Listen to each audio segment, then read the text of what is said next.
पहा नवीन एपिसोड्स एकदम add free.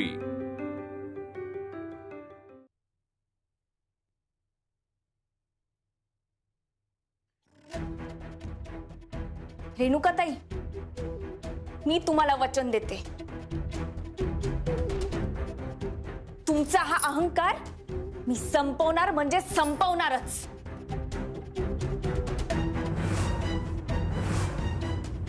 Shut up.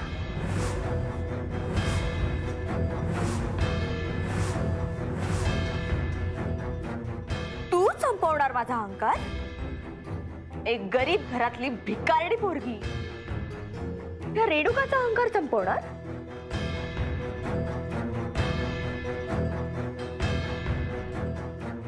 काय ग, तुला नाही वाटत दिवसेंदिवस तुझी हिंमत वाढतच चालली आहे? हा जो तुझा शहाणपणा आहे ना, माझ्या समोर नाही चालणारा, तुझ्या जे मागे पुढे करतात ना त्यांना दाखवायचा, मला नाही। कारण माझ्या नादी लागलीस ना तर जळून खाक होशील। आणि कुठून तरी बाहेरून आलेली तू आमच्या घरात फूट पाडली। घरातल्या माणसांना चिथवून त्यांना स्वतःच्या बाजूने वळवलंस आणि आम्हाला शहाणपणा शिकवतेस, आम्हाला अक्कल शिकवतेस। आणि आता काय तर माझा अहंकार संपवायला निघालीस। स्वतःची लायकी विसरलीस का? तू थांब, तुला आता तुझी लायकीच दाखवते।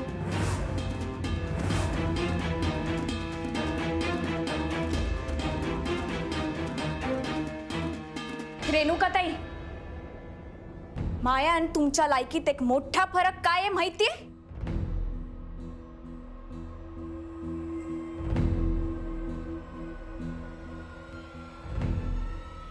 मायात श्रीमंत म्हणून घ्यायची लायकी नाही, तुमच्यात माणूस म्हणून घ्यायची लायकी नाही।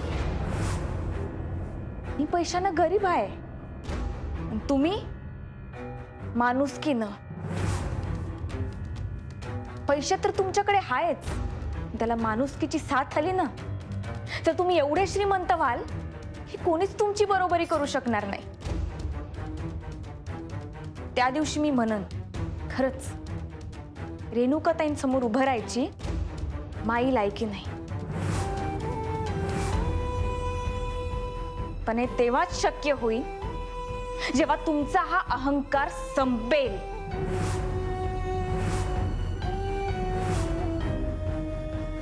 मला आता बघायचंच आहे की तू माझा अहंकार कसा तोडतेस ते।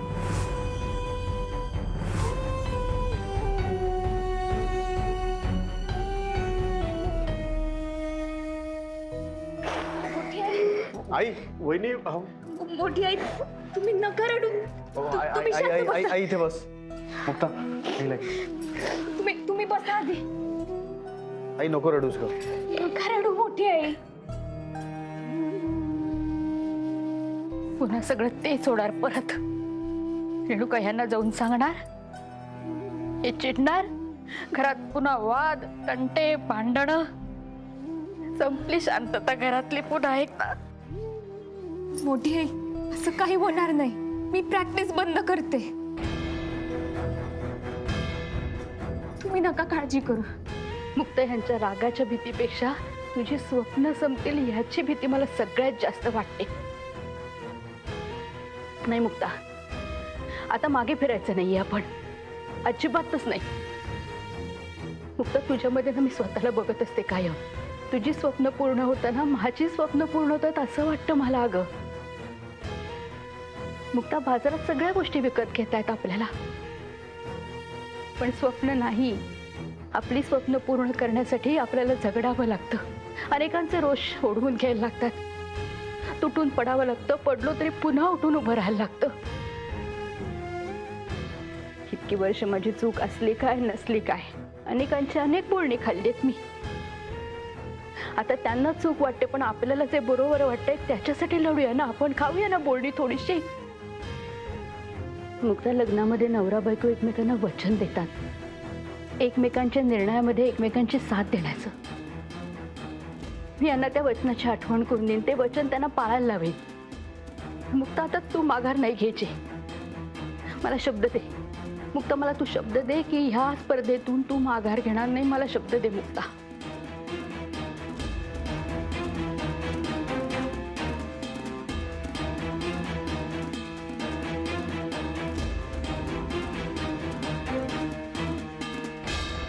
मोठी आई, मी तुम्हाला वचन देते, मी आता मागं नाही हटणार.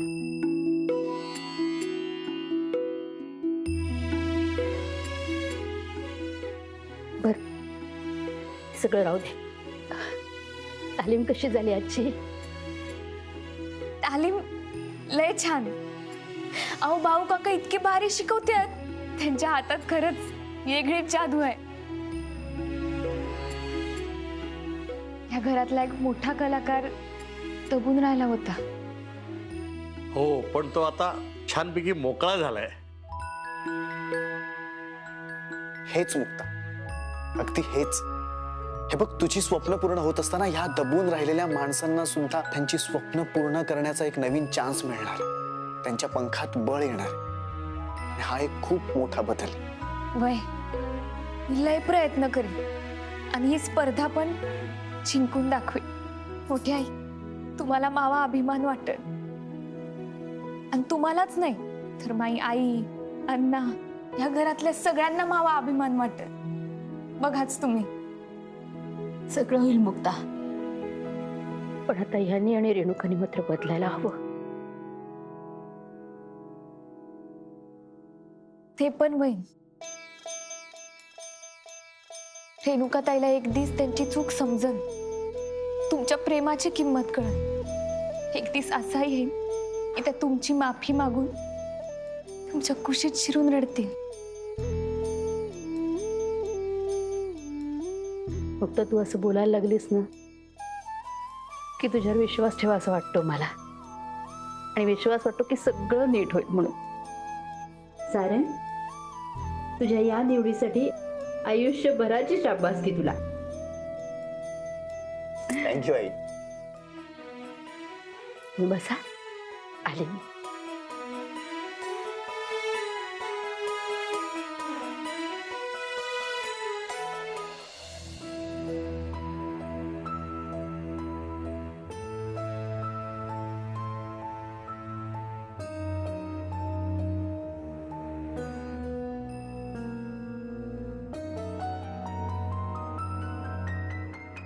मुक्ता,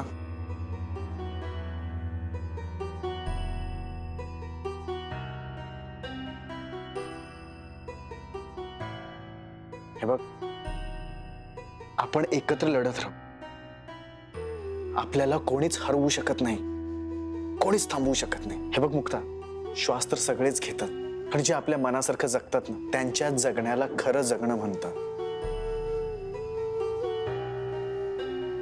आणि ह्या घरातल्या लोकांना तू तसं जगायला लावतेस.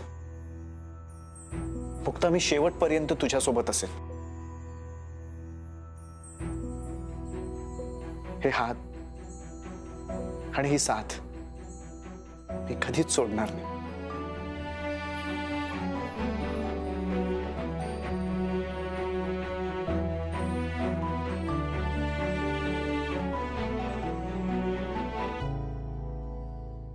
सॉरी, माझं जरा काम होतं. हा, हो, बोला ना. नाही, तुमच्याकडे नाही, ताईंकडे काम होतं. ओके, तुम्ही बोला. मी फ्रेश होऊन येतो. हा,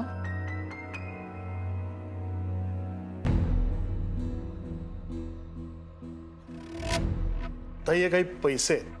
किती पैसे आहेत? 25 लाख. एवढे पैसे घरात ठेवायचे? हो, लागतील. घरासाठी आणि घरातल्या लोकांच्या गरजा पुरवण्यासाठी यातूनच खर्च करावे लागतात. सारंग साहेबांच्या कामासाठी सुद्धा यातूनच घ्यावे लागतील. घ्या.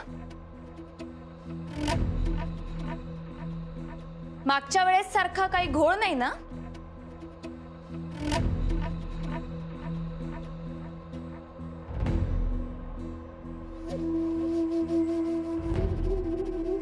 हो, नाही नाही, खरंच नाहीये. मागच्या प्रकरणाने आता मी शहाणा झालोय हो. त्या दिवशी तुम्ही मरता मरता वाचवलत मला. खरं तर तुमचे आभार मानायचे होते, पण तुमच्या समोर यायची हिंमतच झाली नाही माझी. ताई थँक्यू. त्या दिवशी तुम्ही माझं नाव नाही घेतलं. हा, पण दरवेळीच असं होणार नाही. अहो ताई, चूक सुधारायची संधी एकदाच मिळते. परत माझ्याकडनं असं काही होणार नाही. नक्की.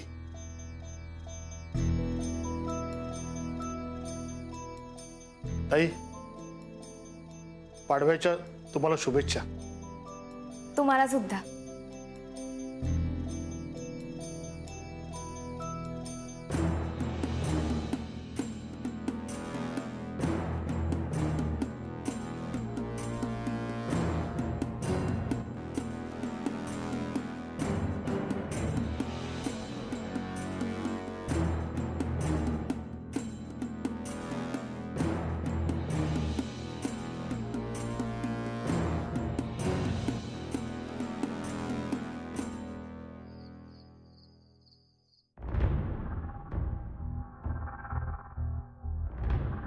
अंबिका, अंबिका, अगं उठ ग.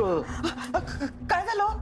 काय झालं? हे उधारीने माझी झोप उडाली आहे आणि तू काय खोडत बसलीयस? माफ करावं, जरा थकायला झालं.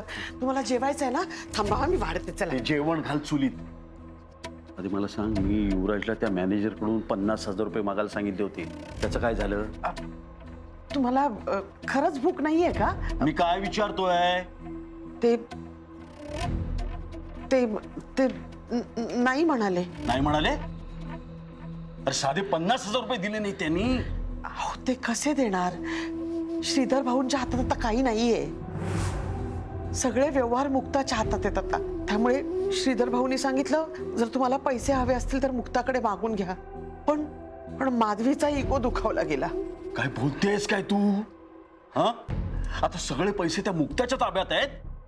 अरे 500 रुपये कधी तिने बघितले नसतील तर एवढ्या नोटा तिच्याकडे. आणि तुम्ही लोक काय वेडे झालात का? हे सगळं होण्यासाठी तुम्ही तिला अडवलत का नाही? आणि तू ग, तुझी अक्कल कुठे गेली होती शेण खायला? अहो, मी कसं काय बोलणार? माझ्या हातात काय आहे? वहिनीनी सगळे अधिकार, सगळ्या जबाबदाऱ्या, चाव्यात मुक्ताकडे दिल्यात. मी काय बोलणार सांगा? ती वैजयंती पण डोक्यावरच पडली. मी काय म्हणते, मला खरंच पैसे हवे असतील ना तर तुम्ही मुक्ताकडे मागा. मुक्ताकडे मागू? मला आत्ताच्या आता 10 लाख रुपये हवेत. हो, 10 लाख? सकाळपर्यंत तुम्हाला 50,000 हवे होते, आता 10 लाख? एवढे पैसे काय करायचे तुम्हाला? मला माझी उधारी चुकवायची, त्यासाठी मी बेटिंग खेळलो आणि हरलो. तुमच्या ह्या बेटिंगच्या नादापायी आपल्या आयुष्याचं वाटोळं झालं. अजून तुम्हाला अक्कल येत नाहीये का? मला अक्कल शिकवू नकोस हा. हे मी माझ्यासाठी एकट्यासाठी करत नाहीये, कळलं ना? हे बघ, मला पैसे हवे आहेत. अंबिका, मला 10 लाख रुपये आणून दे. मी कुठून आणून देऊ? तू नाही यार, पण मला पैसे आणून दे. मोठे मोठे प्लॅन करायची आवड आहे ना तुला? आपल्या भावासाठी प्लॅन करतेस ना, मग आपल्यासाठी कर ना. नाहीतर असं कर, मला तुझं सोनच दे. चल, मला तुझे दागिने दे. चल तुझे दागिने काढ. बाबा,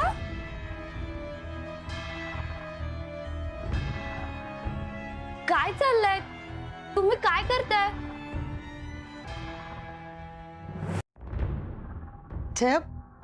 जय बाळ, ते आम्ही अगं काय झालं माहितीये, मी आईला तेच सांगतोय, आपल्याला नवीन घर घ्यायचंय ना. हो, मग तुम्ही घेताय? हो, मग प्रॉमिस? प्रॉमिस. अगं आपल्याला नवीन घर घ्यायचंच आहे, पण त्यासाठी की नाही पैसे पाहिजेत ना. जया बाळा, मी बाबांना तेच सांगत होते की आपल्याकडे पैसे नाहीयेत की नाही. आणि मी तुझ्या आईला तेच सांगतोय, नगरकर फॅमिली कडून थोडी मदत घेऊया ना आपण. पण मी नाही म्हणते ग. मम्मा, घेऊयात ना मदत. बाबा म्हणतात ना ते बरोबर आहे, आणि मुक्तावहिनी नाही म्हणणार नाही. अगं ती ना खूप चांगली आहे, आणि तिजोरीच्या चाव्या पण ना मुक्तावहिनीकडेच असतात. अगं म्हणजे तिला कोणाकडे मागायची गरज नाही. म्हणजे रात्री झोपताना पण साव्या तिच्याचकडे असतात? हो बाबा, तिच्याचकडे असणार ना. हो काय?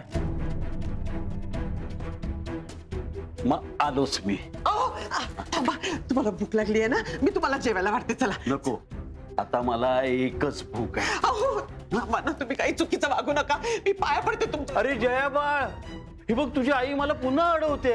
पण नाही हो, अगं मम्मा, मी काय म्हणते, जाऊ दे ना बाबांना. नाही नाही, ही अशी ऐकणार नाही. मी येईपर्यंत तिला घट्ट पकडून ठेवा. अहो ऐका ना, मम्मा थांब गं. हो काही चुकीचं वागू नका तुम्ही. अगं मम्मा, तू अशी काय करते? अगं ते आपल्यासाठीच करतायत. जाऊ दे त्यांना. अगं त्यांच्यावर विश्वास ठेव ना. कसं सांगू तुला, कसं सांगू? अगं मम्मा, तू लगेच काय रडतेस? बाबा आपल्या घरासाठीच मदत मागतायत ना. जे घडू शकतं त्याची कल्पना नाहीये तुला. अगं आपल्याकडे आता आपलं स्वतःच घर राहिलेलं नाही ग.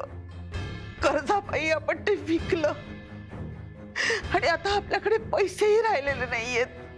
म्हणून इतके दिवस आपण इथे राहतोय. थांबव तुझ्या बाबांना, ते काहीतरी चुकीचं करू शकतात. त्यांना थांबायला हवं. मम्मा, मला ना तू काय बोलतेस खरंच कळत नाहीये.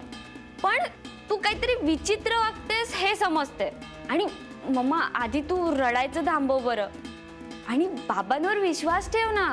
मला तुला कसं सांगू ग, कसं समजावू?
जया,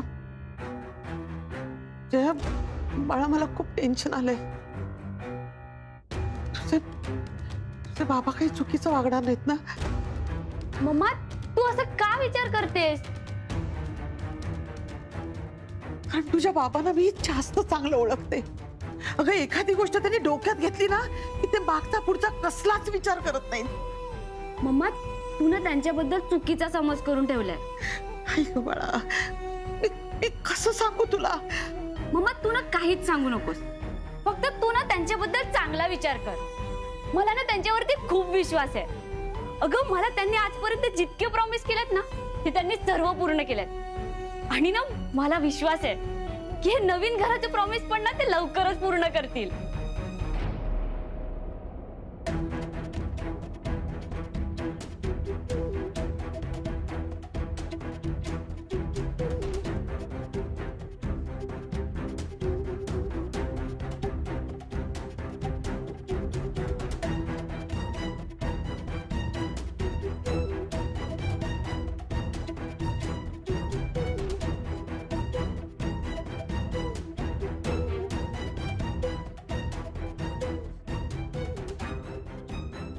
खजिना तर हातात आला. चला.